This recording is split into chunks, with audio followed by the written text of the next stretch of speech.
Hi, my name is Abraham and I'm your big brother in recovery, coming back to you with another educational video. Hopefully it will be informational and it'll be well received by you, because our primary purpose with this video is to basically help the newcomer achieve sustainable sobriety. And how do we do that? We do it simply by using the big book of Alcoholics Anonymous, versus our opinion. As I often say, the reason why I limit my opinions is because opinions are like garbage cans. Everybody has one. And I don't want my opinion to be the barrier that stands in the way of a person's breakthrough in their pursuit of recovery. So, if you are new to the channel, as I said earlier, please press the like button and subscribe to the channel, and by all means leave us a comment to let us know if we are making any sense to you. So I know that a lot of you probably are quarantining yourself right now because we're in a very perilous time, but guess what? There is a silver cloud, or there is optimism as opposed to pessimism in times like these, and that one word that we can extract out of this is the same one word that we can use with recovery. And to summarize or synthesize what recovery simply means is one word: hope. There is hope in a hopeless and helpless situation, because we do recover from a seemingly or apparent, it appears to be, helpless and hopeless state of mind and body. So we will, or this too shall pass. So that brings me to the pretty much topic of this video. Before I get to the topic, I think I will tell you what the topic is. The topic is a controversial topic, and I am not here to embarrass, nor to correct, nor chase, or criticize anybody. That's not the purpose or my intent. My motive is simply to help people achieve sustainable sobriety. However, by using the big book as opposed to an opinion that may misconstrue the message, right? Because remember, a misinformed person can give you misinformation. Now, I want to read something for you that our founder, Bill W., said about the program of Alcoholics Anonymous. He said, "Our chief responsibility to the newcomer is an adequate presentation of the program," meaning taking your opinion out, stick to the script, and explain it as they explained it. Now, I want to share with you what our co-founder, Dr. Bob, said in conjunction with what Bill said. And Dr. Bob said this in 1947. He says, "As finally expressed and offered, they," meaning the 12 steps, "are simple in language, plain in meaning. They are workable by any person having a sincere desire to obtain and keep sobriety. The results are the proof. Their simplicity and workability are such that no special interpretations and certainly no reservations have ever been necessary. And it becomes increasingly clear that the degree of harmonious living which we achieve is in direct ratio to our earnest attempt to follow them literally under divine guidance to the best of our ability." And that's all we're trying to do, is do our best. So Bob summarized the entire program in 6 words. And I quote: "Trust God, first 3 steps.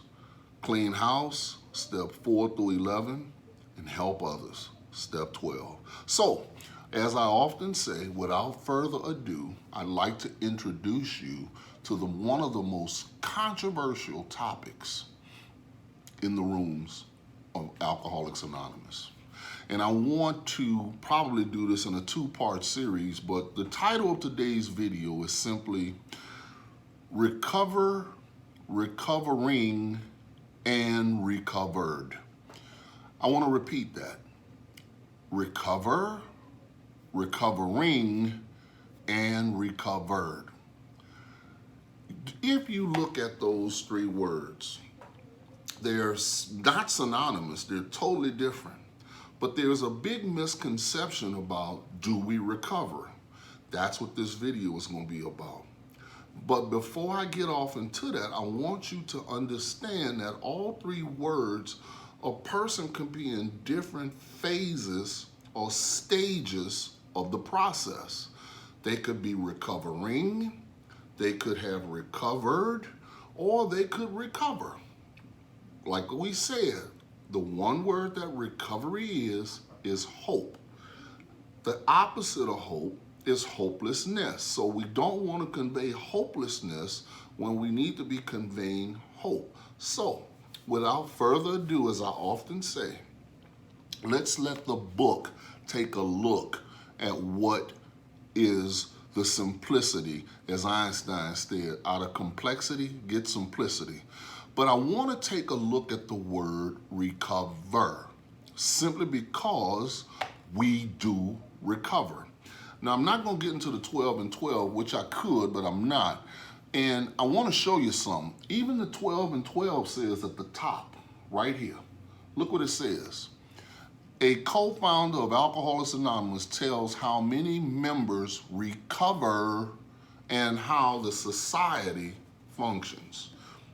Couldn't have sold a 12 and 12 if we don't recover. Now, I know what some people believe, but let's look at what the book says, right?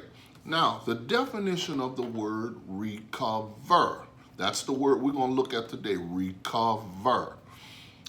It's found 25 times in the big book of Alcoholics Anonymous, which we're not going to look at all 25 because some are not in the context to recovery.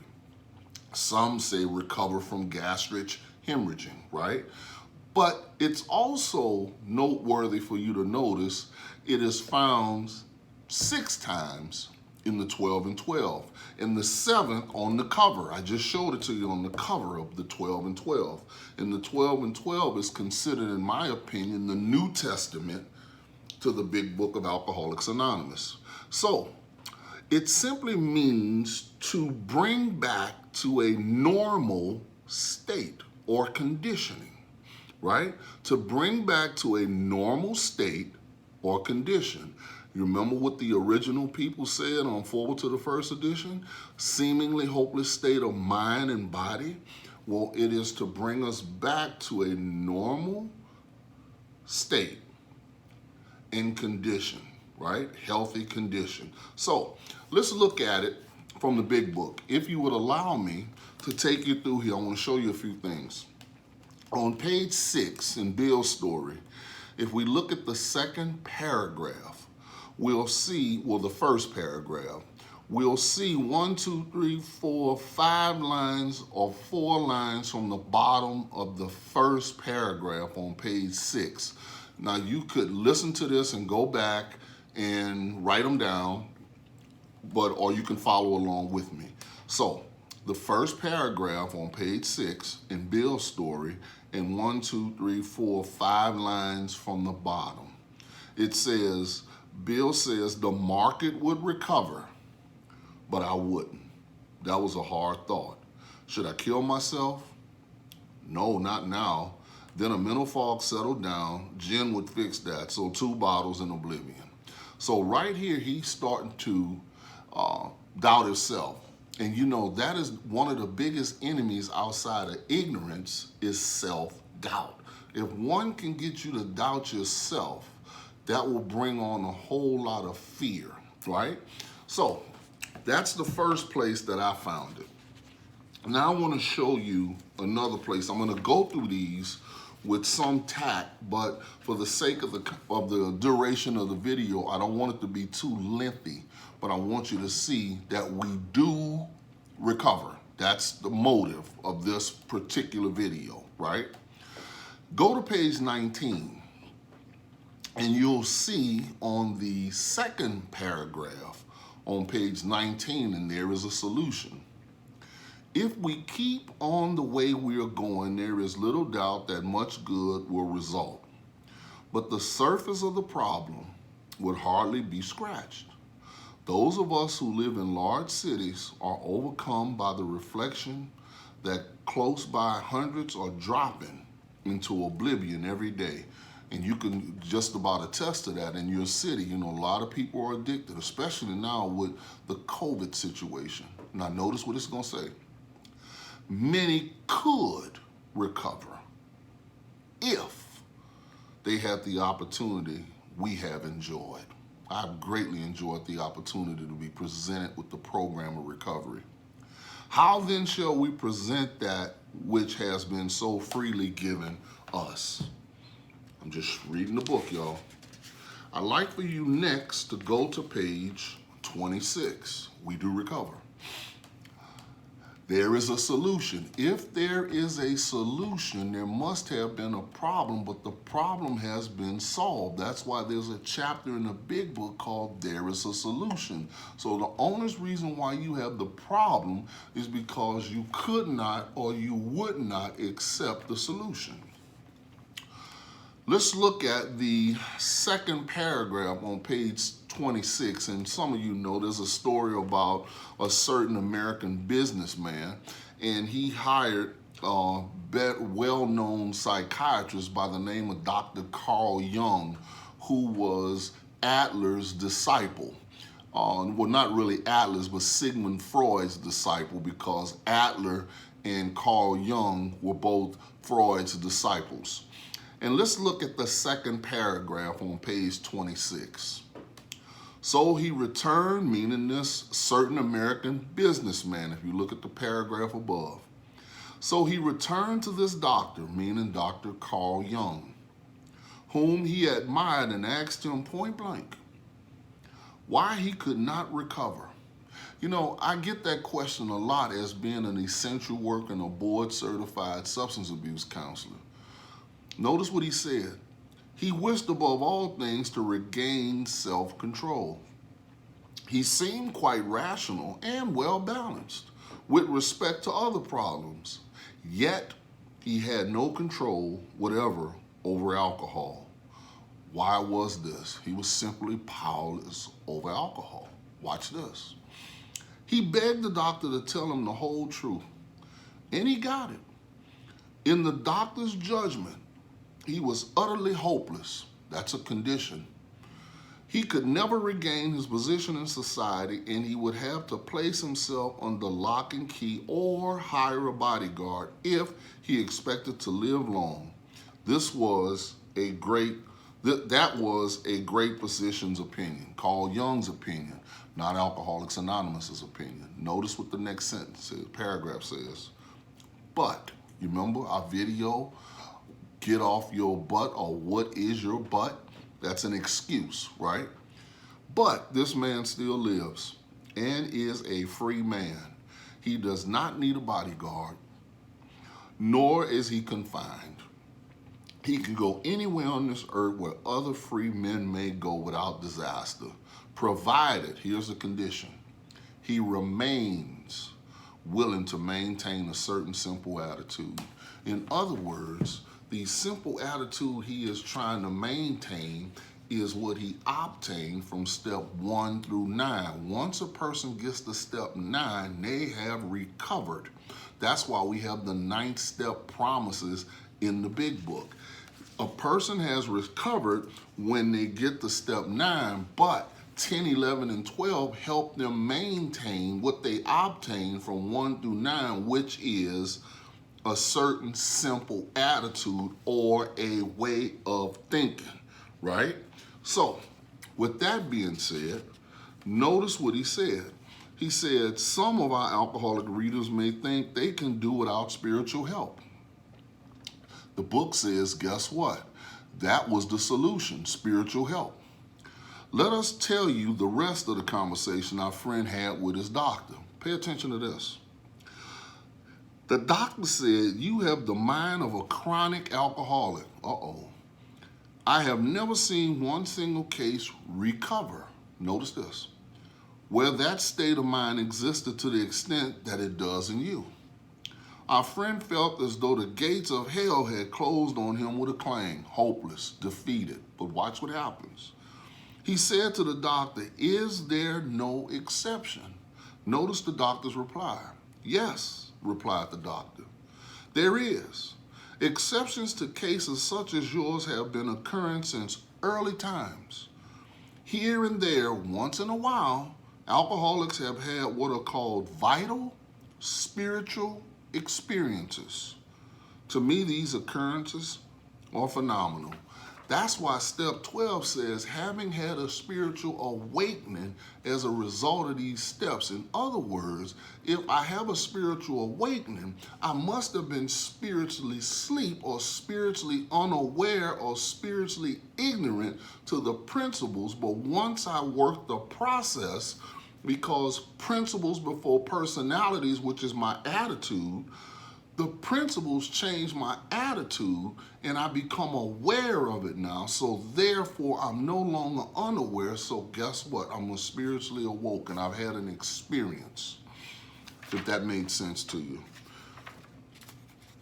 Now I'd like to draw your attention to, let me get there, the infamous how it works. First paragraph, we're talking about, do we recover? That's the conversation. Don't get too far off. Stick with me. How it works, chapter 5. Now, the problem is, in my opinion, I'm just going to insert that here. We get off into how it works before we read why it works. How it works is in chapter 5. We need to start the new man in why it works in the doctor's opinion. I know people who memorize how it works. As a matter of fact, they raise their hand to read it because they've memorized it. But a homing pigeon could memorize something, but it can't tell you what it is or why they memorized it. How it works, not how it works, but why does it work? Let's read. Rarely have. Notice it's in italicized, I guess, right? Capitalized or whatever. Why rarely have? Because guess what? There are people who will not or cannot do what's told. Notice what it says. We've seen a person fail who has thoroughly followed our path. Everybody doesn't want to thoroughly follow the path. Those who do not, there it is, recover, are people who cannot or will not completely give themselves to this simple program, complicated people. Usually men and women who are constitutionally incapable of being honest with themselves. Notice what it's going to say. They are such unfortunate. They are not at fault. They seem to have been born that way. They are naturally incapable of grasping and developing a manner of living which demands rigorous honesty. You know, destiny demands diligence.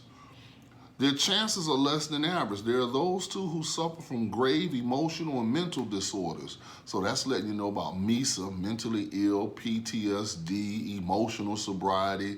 All that's a big deal. But guess what? It's nothing original. There are a lot of people that have had that, and guess what they said the prerequisite is. But many of them do recover if they have the capacity to be honest. Who do they have to be honest with? Well, let's look at the 5th line, the 6th line from the top. Constitutionally incapable of being honest with yourself. See, if you can't be honest with yourself, you're lying to everybody else. Because where can you go in this world without seeing people that's using? People use everywhere, but guess what? You have to be thoroughly convinced that enough is enough for you. Now I'd like to draw your attention to chapter 7, working with others. We're just looking at recovered, right? Recover. Chapter 7, working with others, page 89. Watch this. This is our 12th suggestion, first paragraph. Carry the message to other alcoholics. What is the message? A lot of people don't know what the message is. Guess what the message really is? We do recover. We do recover as a result of working the process. That's the message. Watch this. You can help when no one else can. How can I? Because I remember when I used to be sick. Now I'm not. I've gotten well. Watch this. You can secure their confidence when others fail. Remember, they are ill, right? Because they have an illness. Watch this. Life will take on new meaning to watch people recover, to see them help others, to watch loneliness vanish, to see a fellowship grow up about you, to have a host of friends. This is an experience you must not miss. Oh, I love to see this. We know you will not want to miss it. Frequent contact with newcomers and with each other is the bright spot of our lives. Fellowship. Watch this. Perhaps you are not acquainted with any drinkers who want to, right? You remember in how it works? Could not or would not want to. You have to want this because everybody need it, but everybody don't want it. You gotta want to recover. You can easily find some by asking a few doctors, ministers, priests, or hospitals. They will be glad. They will only be too glad to assist you. But guess what? Here's a warning. But don't start out as an evangelist or a reformer. Don't get off into that. Just tell them what happened to you. And guess what? I know how you feel because I felt the same way too, but I have recovered. And we do recover. Let's go to page 92. I hope you're getting something out of this. Let's look at the first paragraph on page 92. If you are satisfied that he's a real alcoholic, begin to dwell on the hopeless feature of the maladies. Here are some instructions to sponsors. Show him from your own experience how the queer mental conditioning surrounding the first drink prevents moral functioning of the willpower. You got to go back and read the doctor's opinion to understand that. Don't at this stage refer to this book. Don't hit him upside the head with the book. Tell him about you, unless he's seen it and wishes to discuss it. So be careful, big book Joey. Don't hit him with the book right now, right? Just be transparent and organic. Let him know you know how he feels simply because you felt the same way too. But we do recover. And be careful not to brand him as an alcoholic. Why? He has to diagnose himself. Let him draw his own conclusions. Told you. If he sticks to the idea that he can still control his drinking, tell him that possibly he can. Who am I to say he can't? If he is not too alcoholic, but, there's another but, insist that if he is severely afflicted with the illness of addiction, there may be little chance he can recover by himself. Now, you remember I told you how they describe alcoholism and they don't describe it as a disease?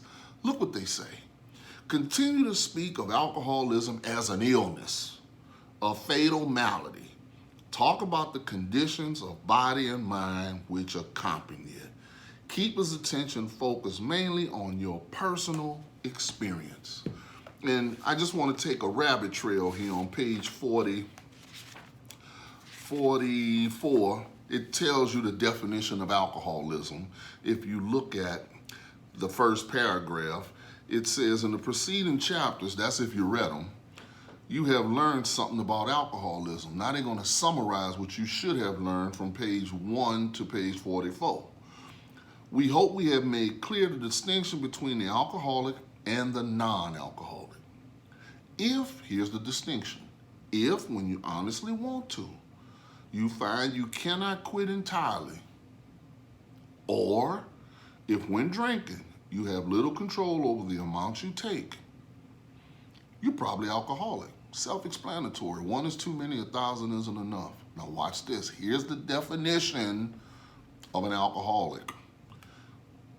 If that be the case, you may be suffering from an illness which only a spiritual experience will conquer. Isn't that something? Which only a spiritual experience will conquer. So, With that being said, I want to throw that in as a freebie. Let's keep going. Page 97. Talking about we do recover if there is any doubt out there. I want to prove to you that we do, to give you hope, right?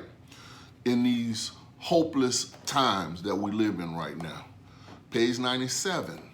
Let's look at the second paragraph from the bottom, talking about working with others.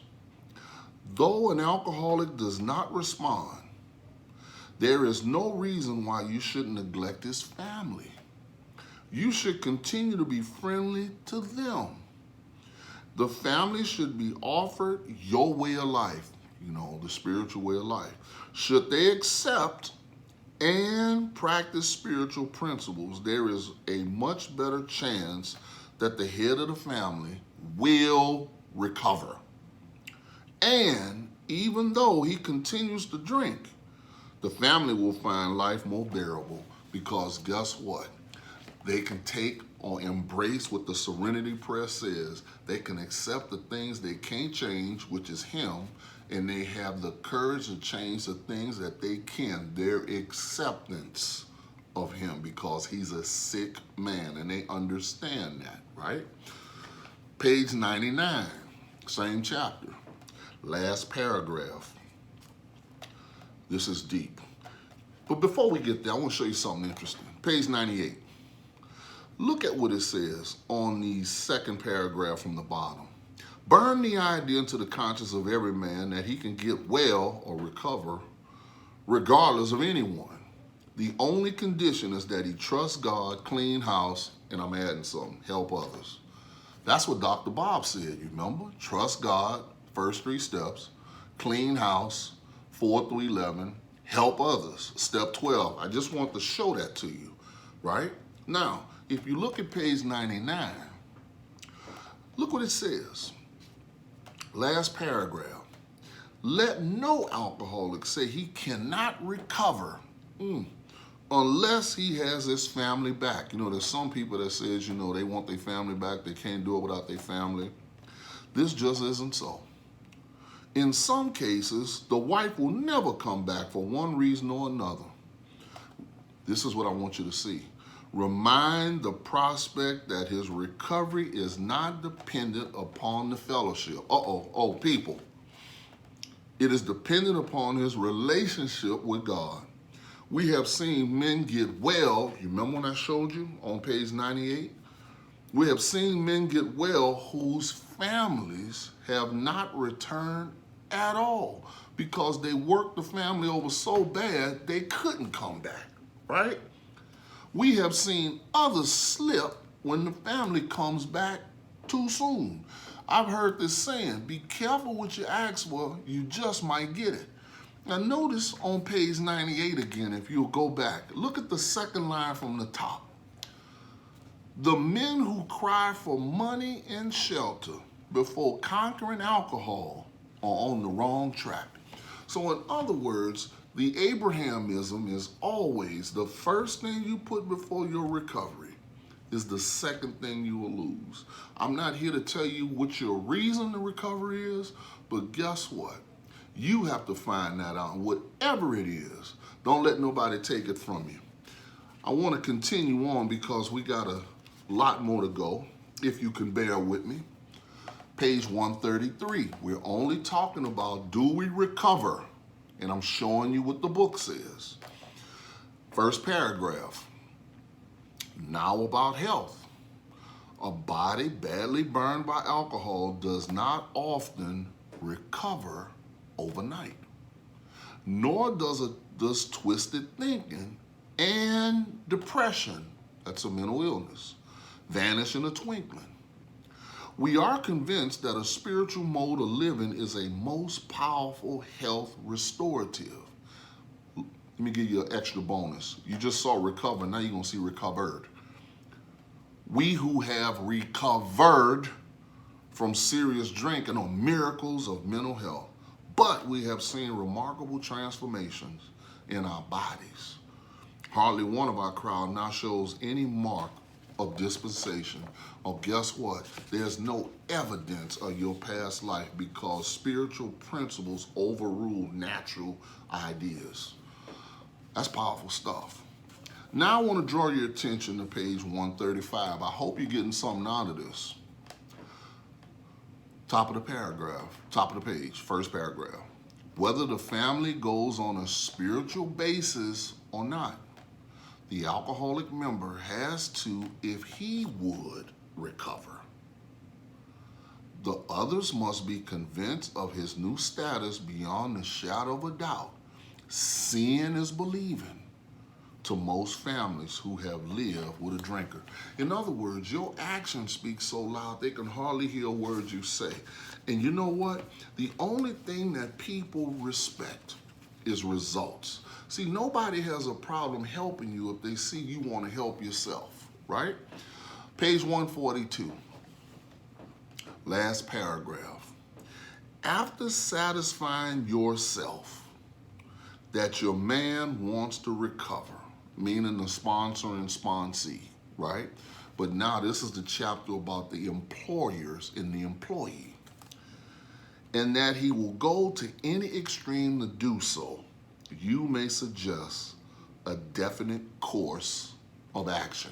You remember, faith without works is dead. Works is a verb. It's an action word. And notice it's plural because remember, Abby gave Bill a simple religious idea and a practical program of action, right? So there's work to do. We can't sit around and get recovery by osmosis, but that's not the purpose of this video. The purpose of this video is to instill hope in a hopeless person that's watching this, that you can recover in spite of what misinformed people with misinformation are trying to convey to you. And maybe they're conveying that to you simply because of what Bill said on page 14. And let's look at what Bill said at the top of page 14. First paragraph, simple but not easy. A price had to be paid, and it meant destruction of self-centeredness. The opposite of self-centeredness is God-centered. I must turn in all things to the Father of lights who presides over us all. Watch this. These were revolutionary and drastic proposals with the 12 steps. But, there's that but again, the moment I fully accepted them, the effect was electric. Here come the freedom. There was a sense of victory followed by such a peace and serenity as I had never known. Check Bill out. There was utter confidence. I felt lifted up as though the great clean wind of a mountaintop blew through and through. God comes to most men gradually, but his impact on me was sudden and profound. Why was it sudden and profound? Because Bill was ready to do something at once. He didn't play around, right? Now, back to page 143, because we just left page 142. Page 143. And I'd like for you to look at the first paragraph. If your man or employee accepts your offer, it should be pointed out that physical treatment is but a small part of the picture. Yeah, you better go to detox in order to help remove the substances from you so you won't be foggy, right? Though you are providing him with the best possible medical attention, he should understand that he must undergo a change of heart. That's not the blood pumping vessel in your chest. That's your mind, right? Watch this. To get over drinking will require a transformation, prove it to you, of thought. Oh, heart thought. Why? You transform your thinking, you'll transform your life. That's why principles before personalities, because behind every step is a spiritual principle. Watch this. To get over drinking will require a transformation of thought and attitude. Those two are synonymous. You remember Patti LaBelle made a song saying, I got a new attitude. In other words, I have a new way of thinking. We all have to place recovery above everything, for without recovery, we would have lost both home and business. Why? Recovery first. Watch this. Can you have every confidence in his ability to recover? So that proves he can, right? Let's keep going. I got just a few more left. Page 146. Watch this. Last paragraph. Your man may be talking to the employee again. Your employee may be trusted. Long experience with alcoholic excuses naturally arouse suspicion. When his wife next calls saying he is sick, you might jump to the conclusion he's drunk. If he is and is still trying to recover, he will tell you about it, even if it means the loss of his job. Why? He's got to be honest, because that's the first principle in the 12-step program. He has to be honest. Watch this. For he knows he must be honest if he will live at all. Talking about recover. Page 158. Now this is interesting. This is about AA number 3, and some of you know that was Bill Dobson. Remember, Bill W. went and got Dr. Bob. Dr. Bob and Bill went and got Bill D, or Bill Dobson, who was a lawyer, the guy who had black 2 male nurses' eyes, and he was tied down tightly. And you see him in the picture in most hospital facilities or treatment facilities with the 2 guys around the cat in the bed. Look what he said on page 158, the second paragraph from the bottom. That was in June 1935. He never drank again, meaning Bill Dobson. Watch this. He too has become a respected and useful member of his community. He has helped other men recover and is a power in the church from which he was long absent. Now, how do I know they're talking about Bill D? Go to page 156. The story is about a vision for you, but if you go to page 156 and you look at the bottom of the page, you'll see the asterisk, and it'll tell you. This refers to Bill's and Dr. Bob's first visit to AA number 3, and that was Bill Dobson. And that whole page 156 and 157 leading up to this. And if you recall, the big book says Bill Dobson, AA number 3, recovered immediately. Now, a couple of more places I need to show you. Page 162. I hope you're convinced, or I'm making a good case that we do recover. I know I have. Watch this. Page 162, first paragraph. Every few days, this doctor suggests our approach to one of his patients, meaning the 12-step approach. Watch this. Understanding our work, he can do this with an eye to selecting those who are willing and able to recover on a spiritual basis. That's the key. I believe on page, let's see something. They talk about on a spiritual basis. I believe on, where is it at here? I don't want to prolong the video. But it talks about we have to undergo spiritual principles in order to recover. In other words, these spiritual principles overrule or override everything, and they help us to become better people. Page 163, last paragraph, but last sentence on the page. When a few men in this city have found themselves and have discovered the joy of helping others to face life again, there will be no stopping until everyone in that town has had his opportunity to recover, if he can and will. You know, I'm grateful that I have the opportunity to see this happen on a daily basis, because this is my vocation.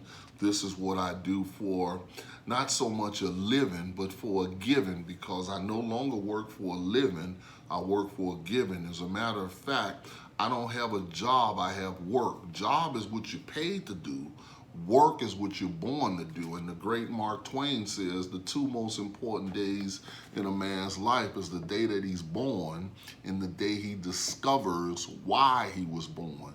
So when I recovered, I discovered my purpose, which is why I was born. And it is simply this: to help others and help others to achieve sustainable sobriety. Because when I help others, I help myself. So to put it lightly, I am a sober person that offers newcomers suggestions on recovery. You put the acronyms together and you get the word sponsor. Page 563, let's look at the third tradition. Let's look at the long form, but guess what it says? The 12 and 12 tradition, page 563. Let's look at the third one. A membership ought to include all who suffer from alcoholism. Hence, we may refuse no one who wish to recover. I'm just pointing out a case that we do. Now, I know a lot of people have told you that we don't, but I believe the program of recovery is located in the book, not necessarily in the person. Like Malcolm X said, if you want to hide something from a person, put it in a book, they'll never find it, right? Go to page 567, spiritual experience. And I'd like to draw your attention to the third paragraph on the page. In the first few chapters, a number of sudden revolutionary changes are described. Though it was not our intention to create such an impression, many alcoholics have nevertheless concluded that in order to recover, they must acquire an immediate, at once, and overwhelming God consciousness, opposite of self-consciousness, followed at once by a vast change in feeling and outlook. Among our rapidly growing membership of thousands of alcoholics, such transformations, though frequent, are by no means the rule. Most of our experiences are what the psychologist William James called the educational variety. Oh, the process.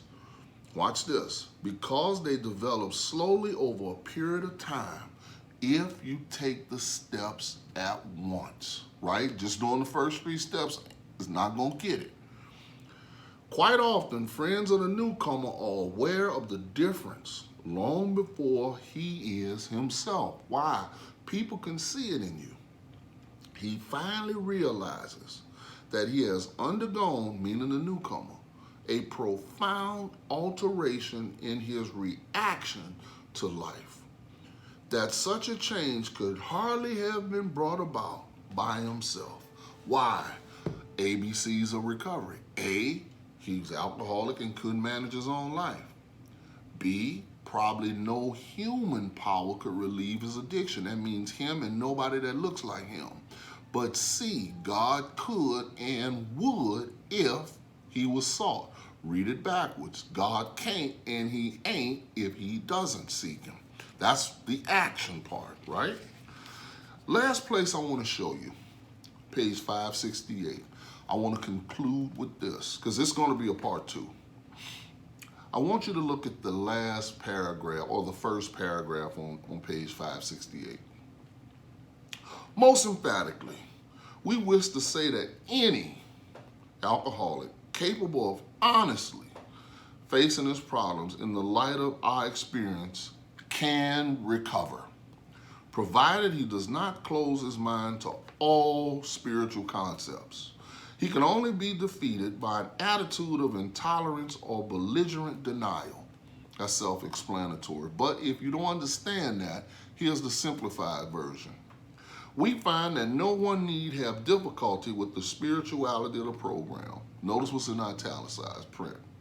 Willingness, honesty, and open-mindedness. We put it together as how? Are the essentials or the basics of recovery. But these are indispensable. In other words, we can't get around it. Now I want to draw your attention to the final conclusion of the whole matter. Look what Mr. Spencer said. There is a principle. What is the principle? Which is a bar against all information. which is proof against all argument, and which cannot fail to keep a man in everlasting ignorance. The principle is contempt prior to investigation.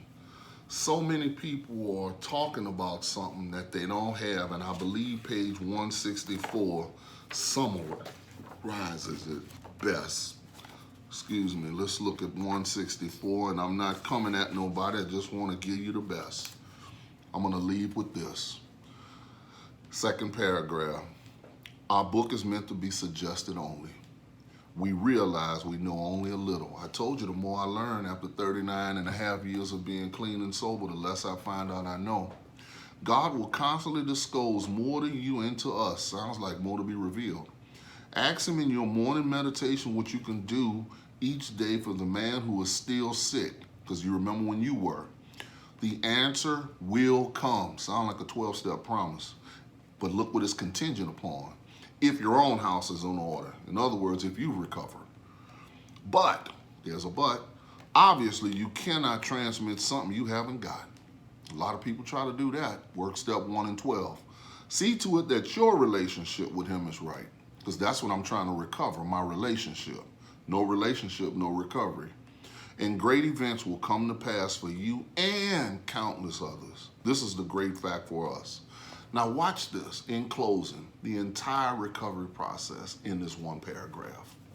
Abandon yourself to God as you understand God. Notice it didn't say higher power no more. Admit your faults to him and to your fellows. That sounds like a step, doesn't it? Clear away the wreckage of your past. Why? Because you can't see your future by looking back at your past. Give freely of what you find and join us. In order to keep what I got to give it away. That's why I'm doing these videos. We shall be with you in the fellowship of the Spirit, and you will surely meet some of us as you trudge the road of happy destiny. I'm going to leave you with a simple recovery prayer until the end of this video. May God bless you and keep you until our next video. This is your big brother Abraham. I didn't mean to go this long, but it was good to me, and I hope it was good to you. So look, if you haven't subscribed, subscribe. If you press the like button, share this video with your friends, because we want to convey a message of hope to those that are hopeless during these evil times. Thank you, and there will be a part 2 to this, okay? Talk to you soon. Love you.